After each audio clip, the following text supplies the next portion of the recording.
Today we're doing a special Valentine's themed questions and answers.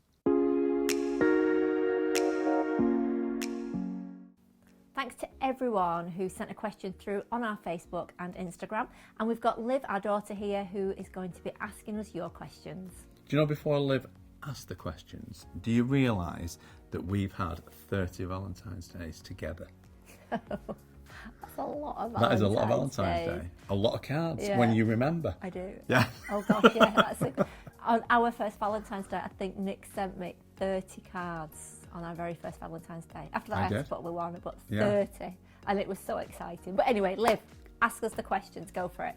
Okay, so Nikki on Instagram says, if I can't love myself, how can I love someone else?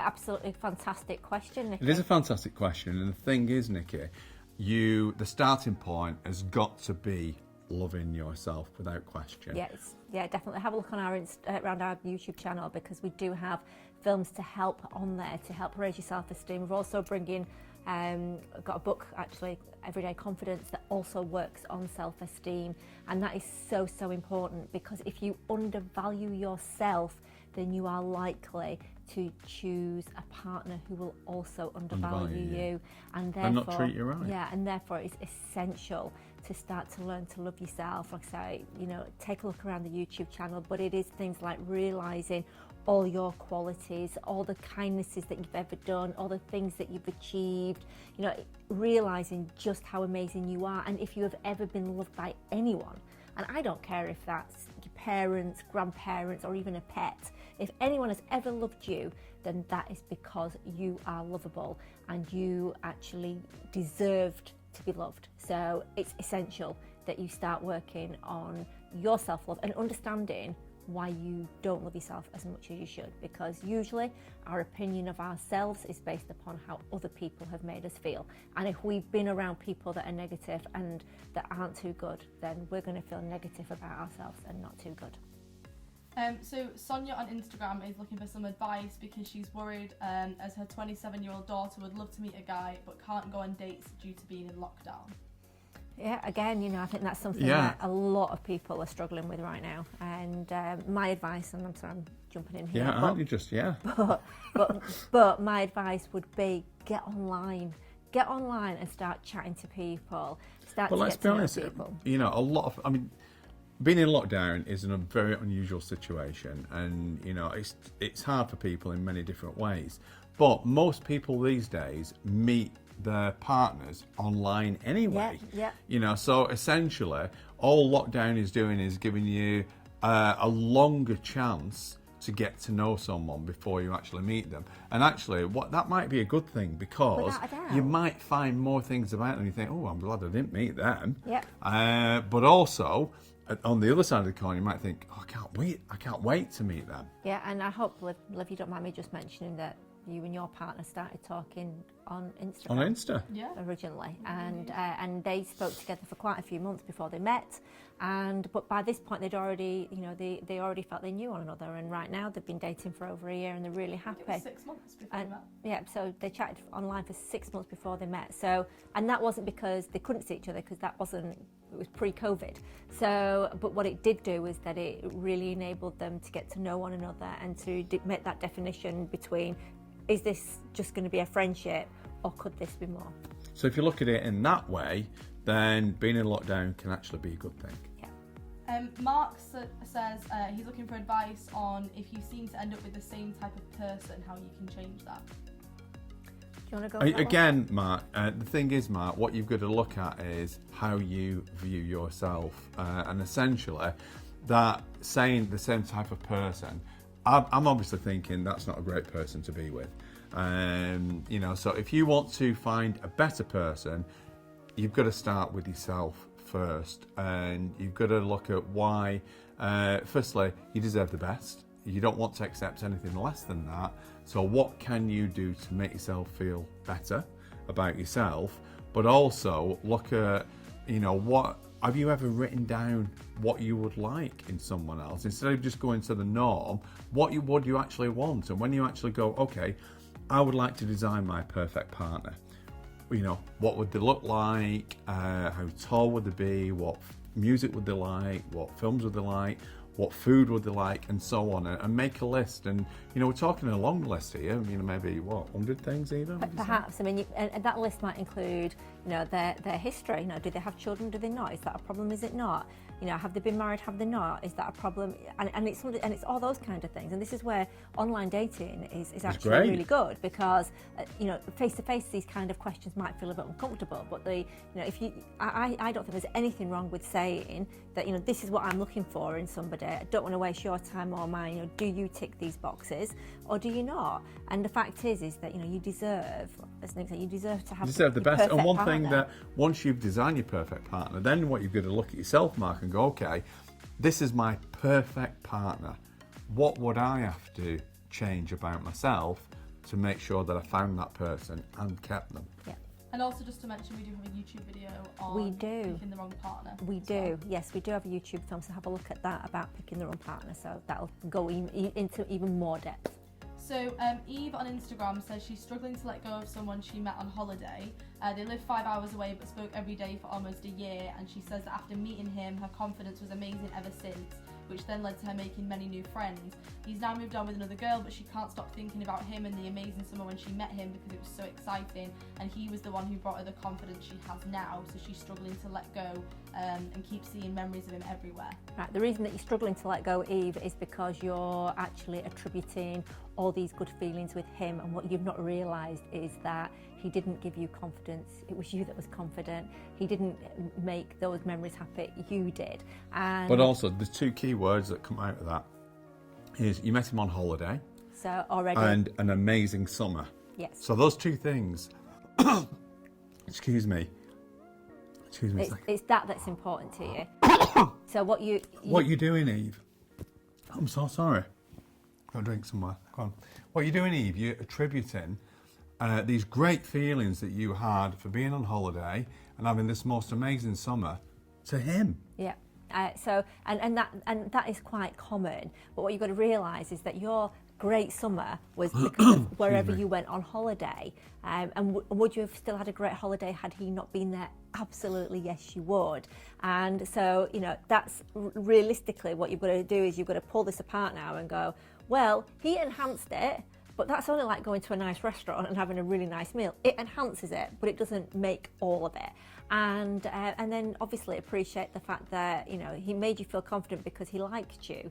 Well, that doesn't change whether you're together now or not. The fact that you live 5 hours apart does make it so much trickier. So the distance was always going to be a problem. So it wasn't that he didn't want to be with you anymore. It's that the distance was too much. I'm not sure of the statistics, but what I do know is, most holiday romances do fail. Yeah. And it's because you get caught up in the moment, you get caught up in the holiday, everything's amazing, you're away from, the mundane things at home and things that, responsibilities and things like that. And it's all great, but then when you come back home, it all feels different. And whilst you've felt the same about him, he's totally changed his feelings towards you. So don't credit him with all that the amazing summer that you had. Yeah, that was down to you, that was down to where you went, and that was down to a whole host of things, not just him. Like I said, he just enhanced it a little bit for you. And what you should be, you should be looking at this as it was a great opportunity to have a lovely holiday, and that's it. You didn't know him for however many years before you met him, and survived perfectly well, and will do without him moving forward. And actually, whilst he was nice on holiday, when he got home, he totally changed. Yeah. Well, he did. Well, yes, he became different, and that's the person that he actually is, not this dream person that you met on holiday. Yeah. So Ria on Instagram says, how do you stop doing everything for selfish partners who expect you to do everything? Yeah, do you know what, Ria? That's a tough one, really, because if you're with somebody who's selfish and expects you to do everything, then you're with somebody who's selfish and expects you to do everything. And therefore, your choices are, you end the relationship, you tell them to change, or you'll end the relationship. You compromise, but that's not down just to you, but that's them as well. Well, obviously you're doing that now, aren't you? And it's not working well. well, you compromise, so you say, well, I'll do this, but not that. It's a tough one because you're with a selfish person, unfortunately, if that's what you're telling us. It might not be that they're selfish because of you, that's just maybe the way they've been brought up, maybe they were spoilt by the mum or that kind of thing. So it's not against you, but I mean, you can also say no, and you know that you have got to start to put yourself out there and think of yourself as well. But I mean, and you might not even say, it doesn't even have to be a no, it can be, well, if you want that doing, I haven't got time to do that right now. So yeah, I'm sorry I can't give you a magic wand brilliant answer for this one, because you know, it's you asking for the help and not your partner. So if your partner feels that, you know, because we all have criteria for everything. So your criteria for a relationship is that you want a partner that's not selfish, and whereas his criteria for a relationship might be that he wants someone that does everything for him. If that's the situation and you've both got different criteria, then you either part ways or you sit down and decide a criteria together, and you both have to compromise. But one thing I can say, just to add to that, you deserve better. Yeah. You know, if you're not happy, it doesn't feel right. You know it. You know, we all get a gut feeling if something's right or wrong. But equally, I've still got to go back to the fact that they might not be being like that because they're a bad person. Oh, no, just absolutely not. No, so, not at all. Bear that in mind. And can people change? Absolutely they can, but they've got to be prepared to accept that it's something that's not that makes you unhappy. And it might be a slow process. So you might together decide that it's going to be, you know, small steps.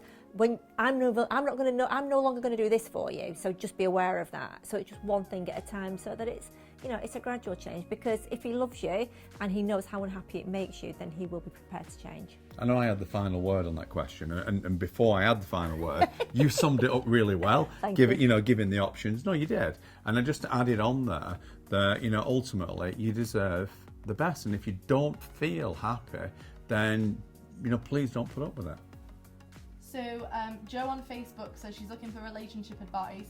She's been with her partner nearly 5 years, but caught him chatting and flirting with other women behind her back. She's trying to build her trust back up. She's lost over 3.5 stone, but still thinking she's not good enough. She says, I'm putting my all into our relationship. I just need him to want me more. Advice would be great. Oh dear. Well, this sounds to me like it's actually, who's this? Jo. So Jo, this is actually nothing to do with you at all. This comes down to your partner's low self-esteem, and nobody will ever be good enough for him because he doesn't feel good enough for himself and about himself.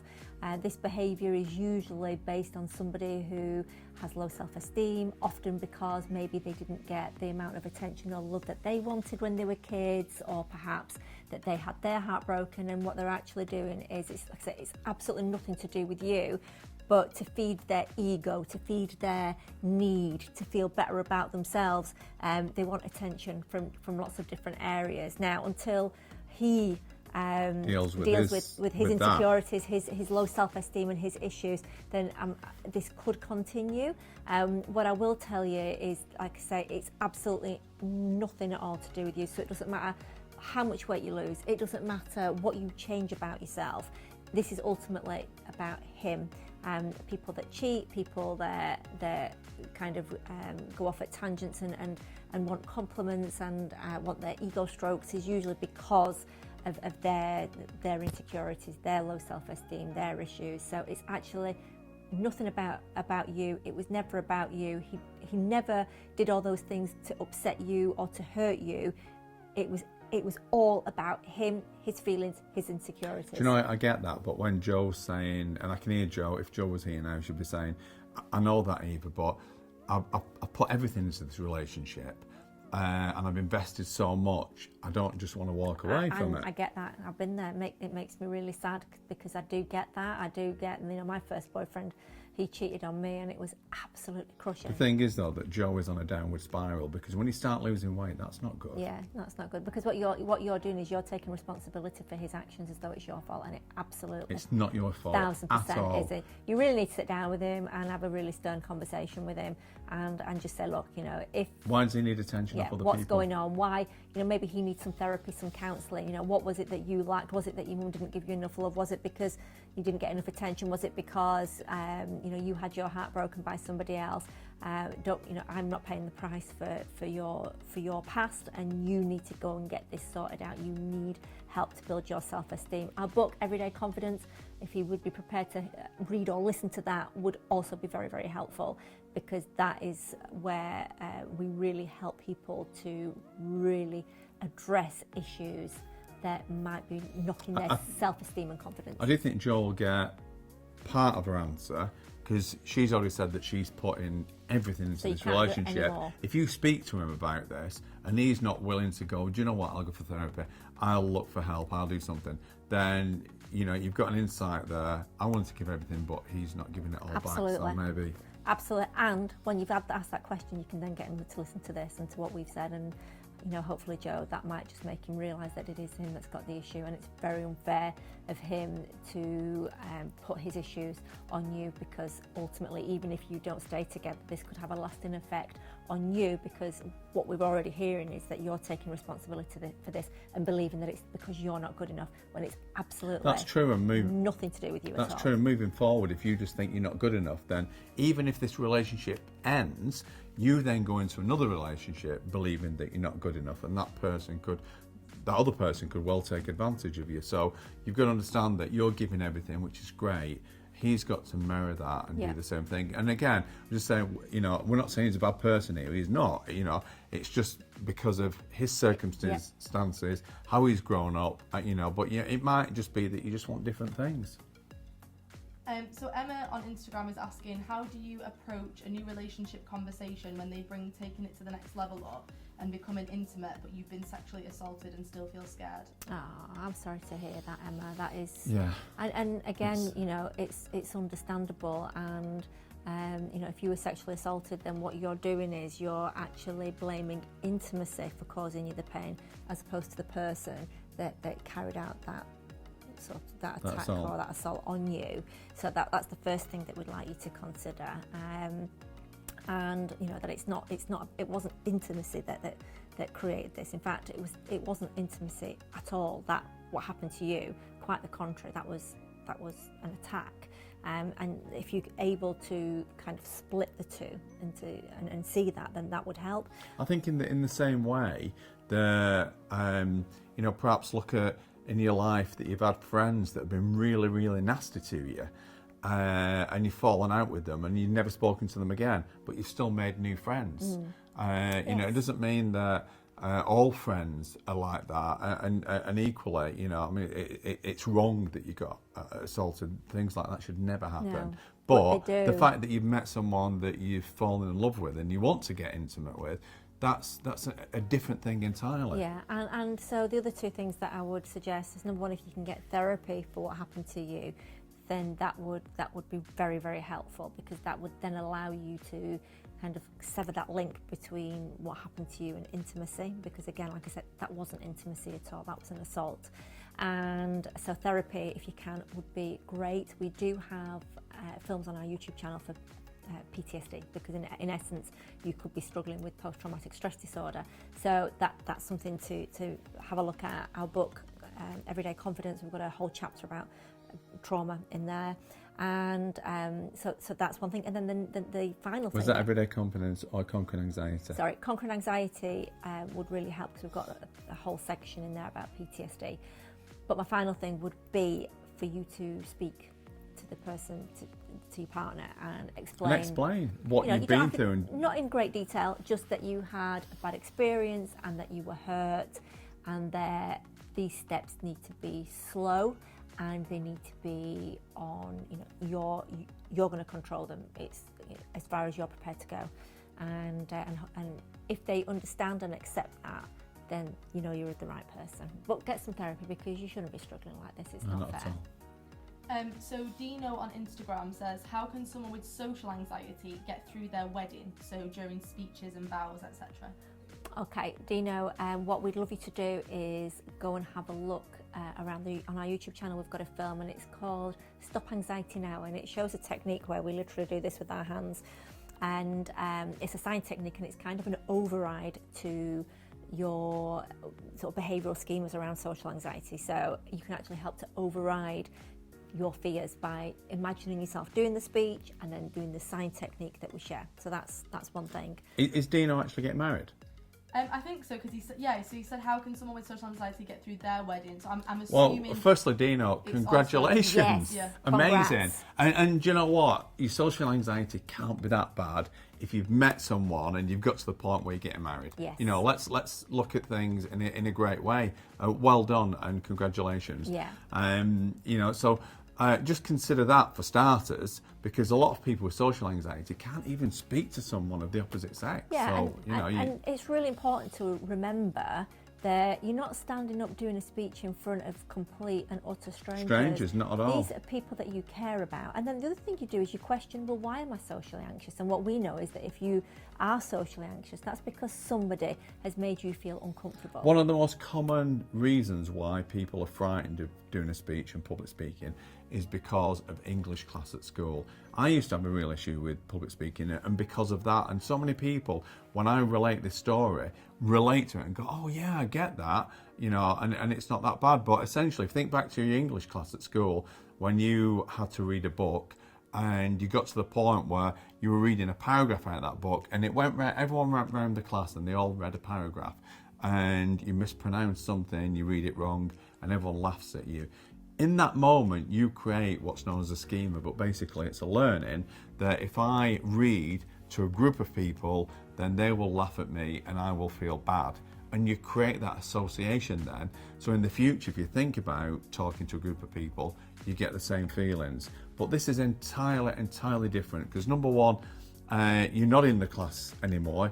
Number two, you're not reading a book that you weren't interested in. Number three, you're actually talking to a group of people that actually want to hear what you want to say. It's your day, it's your wedding, and people are interested. So, you know, if you mispronounce something, you say something wrong, it doesn't matter. But number 4 is that you can actually write your speech and you can practice it over and over and over. So it's That's not right. like you're doing something that you don't know. These are going to be your words. Yeah, because when you're at school, you didn't know which was going to be your paragraph. No.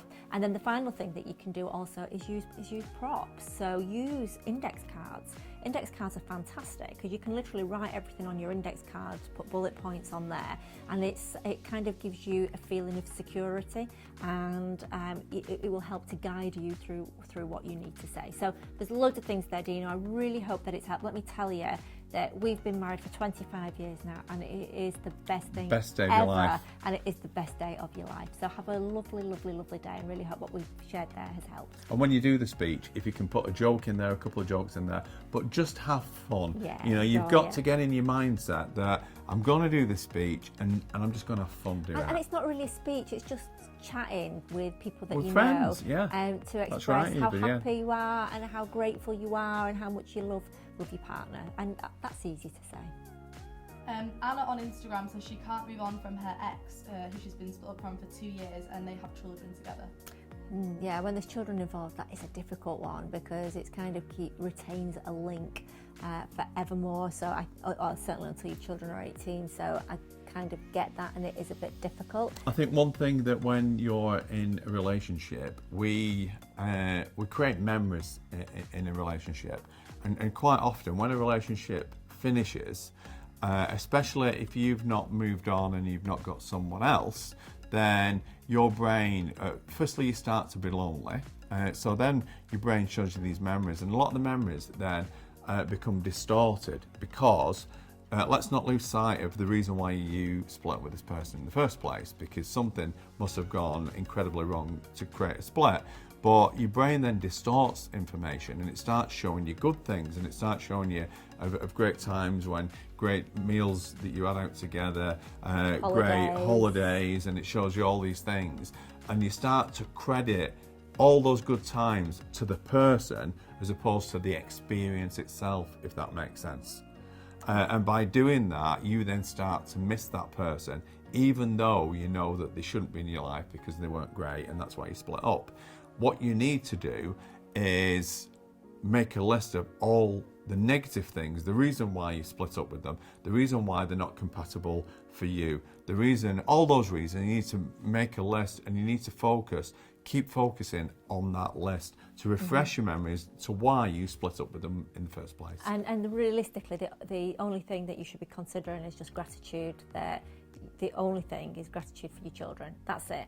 Above and beyond that, now this life is about you, and there's only going to be and your children, and there is only one person with you that's going to be with you for 24 hours a day, 7 days a week, and for the rest of your life, and that is you. And that is why you need to concentrate on you. And if that relationship didn't work, then you need to find yourself another relationship. You need to allow yourself to fall in love again, so that you can realise that that you're no longer you and him. You're you on your own. That's the most important person, the most important thing. You're the most important person, and then you will go on to share your life with somebody else. And it's only when you can fully let go is when you start to share your love with somebody else. I mean, you don't have to. You can let go besides finding somebody else, but it's a lovely distraction if you have got somebody else. And the thing is now to concentrate about you, making you healthier, making you better, making you sort of the person that you maybe want to be. You don't have to. You're not answerable to him anymore, so you can do what you want in your home. So yeah, it's time to remember who you were before you met that person.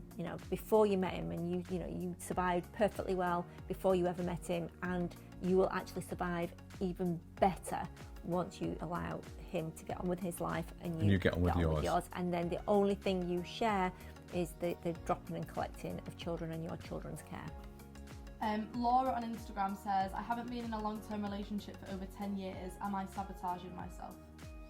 Well, Laura, if you've not had a relationship in 10 years, yes, you are. Possibly. Definitely, yeah. It's likely. If you've not had I think you're saying you've not had a long term, so you may have had some, but not a long term. So yes, very probably or very possibly. And you've got to ask yourself, why is that? Why? My first question would be, why do you believe you don't deserve a partner?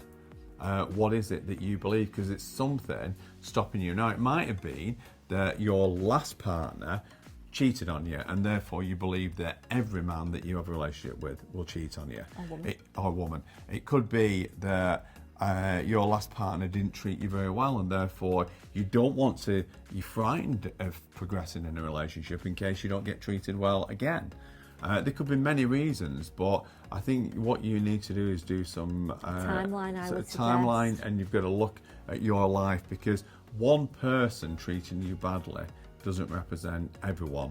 Because even though you've not had a relationship for 10 years, I'll bet that you've made new friends in that 10 years, and having a relationship or making a new friend isn't that dissimilar. And I would like you to consider, and this might sound a little bit harsh, but I don't mean it to come over to, I'll explain what I mean here, but to not allow yourself to go into a long-term relationship is quite selfish. And what I mean by that is because you have got a soulmate out there waiting for you, who wants to share the rest of their lives with you, and right now you're not allowing them to come into your life by putting any barriers up. So it's really important that number one, you deal with whatever it is that's put that block in. It could be that you're self-sabotaging because you had your heart broken, because you got cheated on, because maybe you got bullied and therefore you don't feel that you're good enough. Whatever it is, write a timeline. We've got a film about that here on our YouTube as well. Write a timeline to find what it is, what could be that block that's stopping you to love and be loved. And then also consider that by not allowing yourself to love somebody, then you're depriving somebody else of that love from you also. We all want to be loved. It's a basic human need. We all want to be loved. And and if this is down to trust, which I'm getting a feeling that it usually is down to trust, that part of life is trusting. And one thing that I always say to people, if you drive a car and you're driving down the road, the only thing that's stopping someone hitting you head on is basically a painted line in the road. And that's because we trust that the other person coming the other way values their life as much as we value ours. And you've got to learn to trust in life. To get anywhere. And one person betraying your trust doesn't represent everyone. Yeah. And that kind of links to the last question, really, which is from Christine on Instagram, who asks how to move on after an abusive relationship. I'm sorry to hear, Chris, that you've been through an abusive relationship. As you probably know, I have as well. And it's very, very common. And it is. And I do actually share my story here on our YouTube channel, so you might want to go and have a listen to that. However, well done, first of all, for getting out of that relationship. And I don't want you for a second to underestimate how strong and incredible and amazing you are to have got yourself out of that. that in itself is exceptional and just shows strength of character. So first of all, I want you to appreciate that, and then the next thing I want you to appreciate is that it wasn't you that got your abuser didn't become abuser because of you. They were already an abuser, and so it doesn't matter who they're with, they will go on systematically abusing everybody because they've got their issues, and that's why they behave in that way. So it was actually never about you at all. It was because you just happened to care about somebody who tricked you into believing they were a good person and they actually weren't. And you know, let's be serious here. You're punishing, you know, don't punish yourself for somebody else's crime, and because that's what you're going to be doing if you allow yourself, you know, you hold yourself back from loving again or getting on with your life. So things I'd like you to moving forward, what I need you to do is to understand, appreciate and realise that it was never about you. They weren't an abuser because of you. They abuse anybody who comes in their path. Be grateful that you got away. Be grateful that because of what happened, you will probably have more empathy to others, and you will be able to hopefully prevent yourself from getting into that situation again. And you know, just appreciate all your amazing qualities. You know, all the things that anybody has ever said they love about you, because you know that is who you are. And again, don't underestimate your strength because you got through it, and I think you're amazing. So well done.